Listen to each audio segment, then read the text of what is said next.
Hello friends, ever since Shahbaz Sharif has returned as Pakistan's Prime Minister, he has been facing a series of daunting challenges. Governing the country is like batting on a pothole pitch against bouncers. A fragile economy, escalating security threats, intense political polarization, and complex diplomatic challenges. It is going to take all of his leadership skills to steer Pakistan through these turbulent times. The start of his second term has been ominous. A group of judges from the Islamabad High Court have made some startling allegations.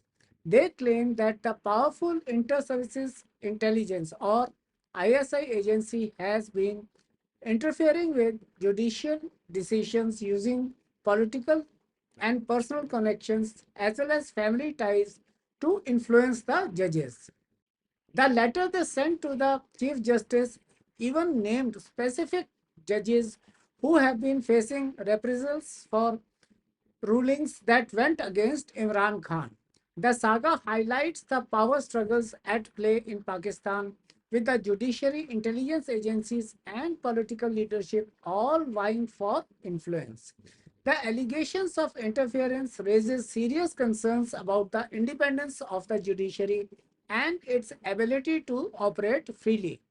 A commission is now investigating the claims, and the outcome will be crucial for the credibility of Pakistan's institutions. The country is grappling with a fragile economy, escalating security threats, intense political polarization, and complex diplomatic dynamics. It is going to take all of Sharif's leadership skills to steer Pakistan through these turbulent times. While the political drama unfolds, Shahbaz Sharif's government is also grappling with an unstable economy burdened by debt. The fiscal deficit is a major concern, currently standing at 7.9% of GDP. Sharif's team is working to bring that down to less than 7%, but that's easier said than done. Modernizing the tax system to improve revenue collection is one priority, but the real headache is the growing circular debt in the energy sector. By February 2024, this debt had reached a staggering rupees 2.635 trillion Pakistani rupees. Addressing this issue requires a multi-pronged approach focusing on tariff rationalization, loss reduction, and efficiency improvements in power generation and distribution. Circular debt poses a significant problem for the energy sector and the broader economy. This cycle of debt is a real headache. The government subsidizes energy to keep prices low for consumers, but this means the energy companies don't generate enough revenue to cover their expenses. So they end up borrowing money and the debt just keeps piling up. Eventually, the government has to step in and bail out the sector only for the cycle to repeat itself. Resolving this circular debt issue is going to require some comprehensive reforms, improving energy pricing, reducing subsidies, enhancing efficiency in production and distribution, and strengthening financial management in the sector. It's a complex problem, but Shahbaz Sharif and his team will need to tackle it head on. Restoring stability and fueling economic growth will be crucial not just for Pakistan's financial health but for the overall well being of its people. Enhancing exports and attracting foreign direct investment will also be key priorities. FDI is an important driver of economic growth as it brings in capital, technology, and expertise from abroad. In 2022, Pakistan's exports were worth $13.8 billion, but FDI has been fluctuating. From July 2022 to June 2023, FDI in Pakistan amounted to $1.456 billion, which has a decrease of $480 million from the previous year. To boost competitiveness and attract more FDI, Sharif's administration will need to focus on cutting business costs, providing incentives for exporters and foreign investors, and improving the overall investment climate. Revitalizing key sectors like agriculture, manufacturing, and services will also be important. Now, let us talk about the security challenges. The Taliban's return to power in Afghanistan has led to an increase in terrorist activities in Pakistan, posing a serious threat to regional stability. Groups like Al-Qaeda, Lashkar-e-Taiba, Jaish-e-Mohammed, and the Tehreek-e-Taliban Pakistan have been linked to many high-profile attacks, bombings, and armed conflicts in the country. The Dasu Dam attack and the Baloch Liberation Army's attacks on Chinese-funded projects in Balochistan have highlighted the danger posed by these extremist elements. Sharif's administration will need to address the root causes of extremism, enhance security, and foster regional cooperation to combat terrorism. This will involve investing in education and de radicalizing programs, as well as improving intelligence sharing, law enforcement coordination, and counterterrorism capacity building. The Paigam Pakistan initiative, launched in 2018 to counter extremist narratives and promote moderate Islam, could be an important tool in this effort. Political opposition is another challenge that Sharif will have to navigate. Imran Khan's PTI poses a significant challenge to the Shahbaz Sharif government. Respecting the independence of democratic and constitutional institutions will be crucial, as will avoiding partisan interventions and ensuring due process for legal challenges and electoral irregularities. Sharif's approach will probably be multifaceted, as he will need to balance the interests of various stakeholders and assert civilian authority. The tensions between civilians and the military, with the military exerting control over security and foreign policy, will be a delicate issue that Sharif will have to carefully manage. Sharif's inclusive governance strategy, which involves engaging with various stakeholders to promote consensus and reduce polarization, could be an effective way forward. Focusing on socio-economic development to improve the lives of ordinary Pakistanis could also strengthen his government's position. Navigating Pakistan's diplomatic relations will also be a significant challenge for Shehbaz Sharif. Balancing the country's relationships with the United States, China, India, Iran, and Afghanistan will require strategic skill and deft diplomacy.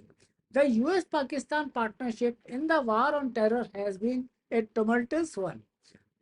After 9/11, Pakistan became a valuable ally of the US, offering support and intelligence in the fight against Al-Qaeda.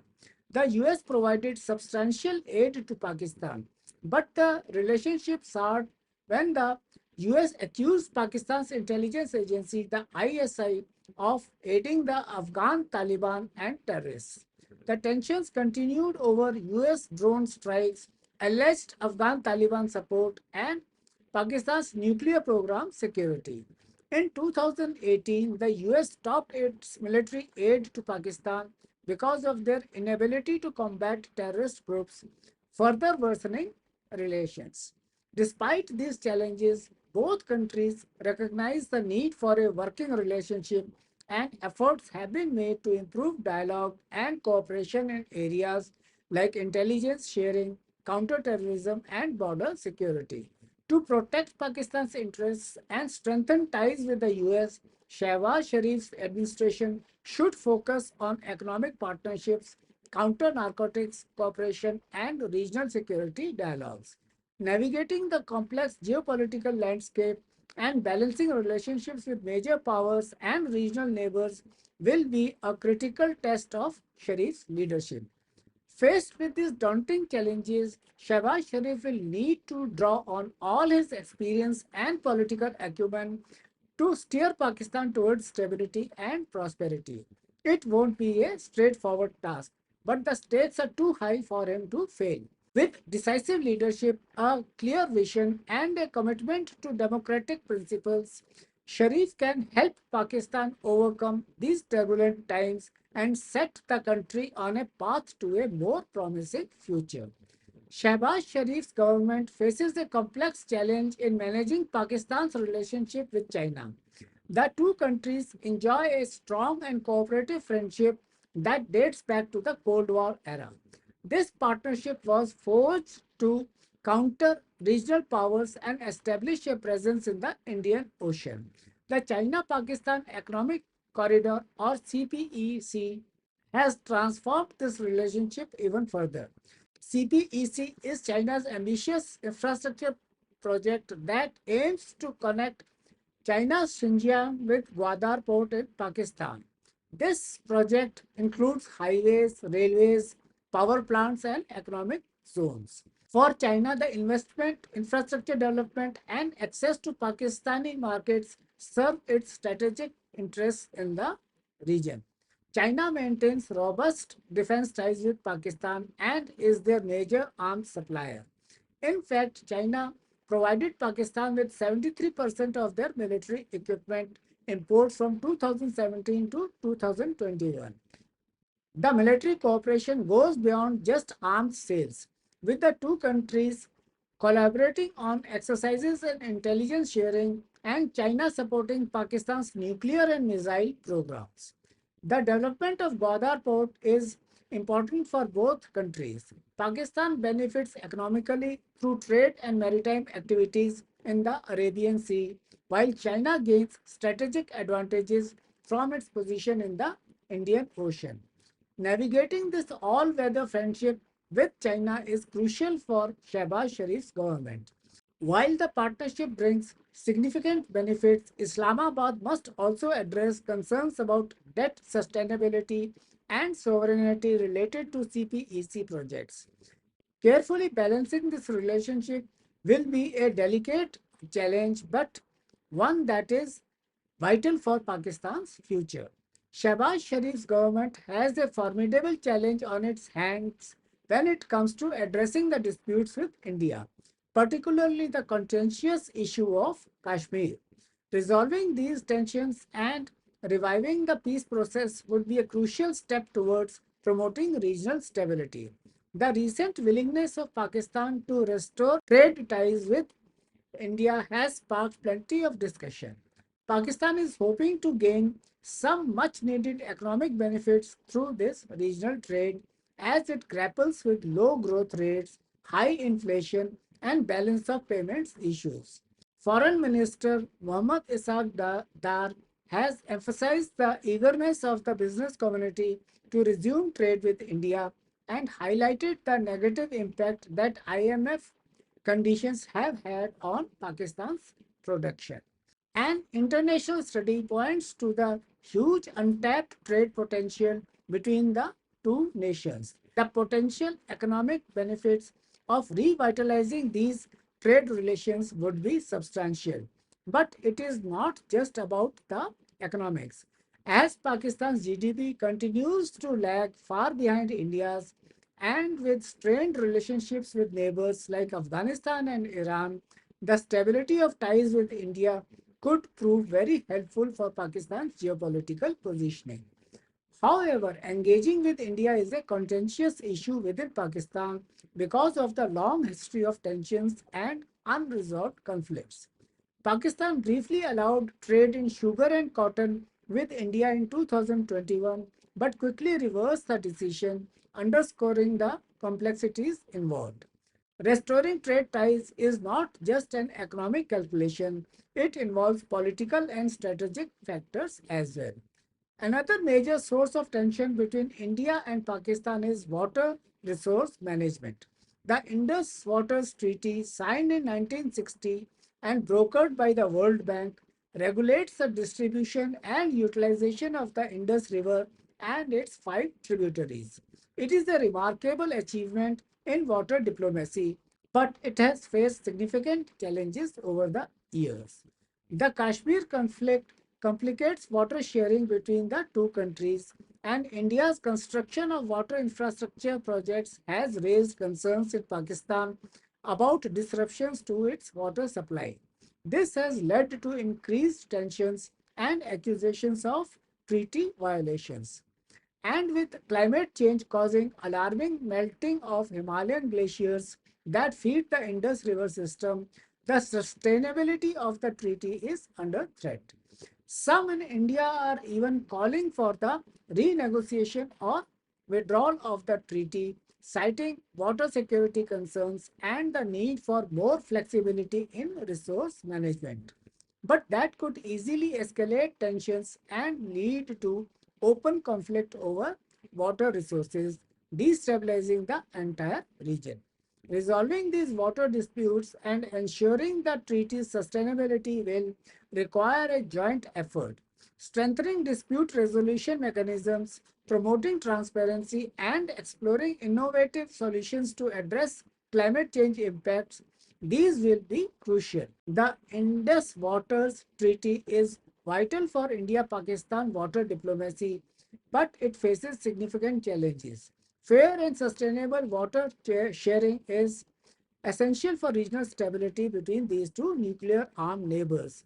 And it is an issue that Shahbaz Sharif's government will have to navigate with great skill and care. Sharif's administration has its work cut out when it comes to balancing Pakistan's relations with its neighbors, Afghanistan and Iran.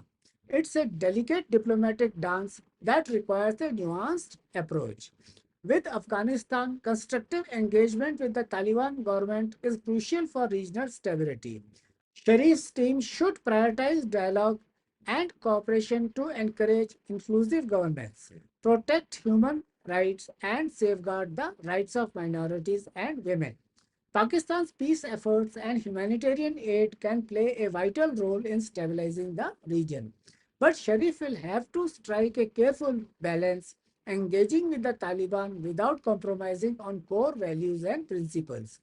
It is going to take some skilled diplomacy and negotiation to convince the Afghan government to adhere to international norms and respect their country's sovereignty. And then there is Iran. The relationship between Pakistan and Iran is influenced by a complex web of regional rivalries, sectarian tensions, and economic cooperation prospects. Navigating these dynamics will require Sharif to be a master strategist. The two countries have common interests in areas like trade, energy cooperation, and combating terrorism. Improving economic ties and connectivity can benefit both nations and promote regional stability. But Sharif will have to be cautious of the sectarian tensions and regional rivalries, especially between Iran and Saudi Arabia. Diplomatic maneuvering and strategic engagement will be necessary to balance these competing interests and advance cooperation. A pragmatic and inclusive approach to relations with both Afghanistan and Iran will be crucial. Prioritizing dialogue, cooperation, and human rights will be the key as Shahbaz Sharif's team works to promote stability and prosperity in the region. It is a delicate balancing act, no doubt, but one that Sharif will have to navigate with skill and finesse. The road ahead is undoubtedly challenging. With decisive leadership and a clear vision, he can navigate Pakistan through these turbulent times and set the country on a path to prosperity. It won't be easy, but the stakes are too high to fail.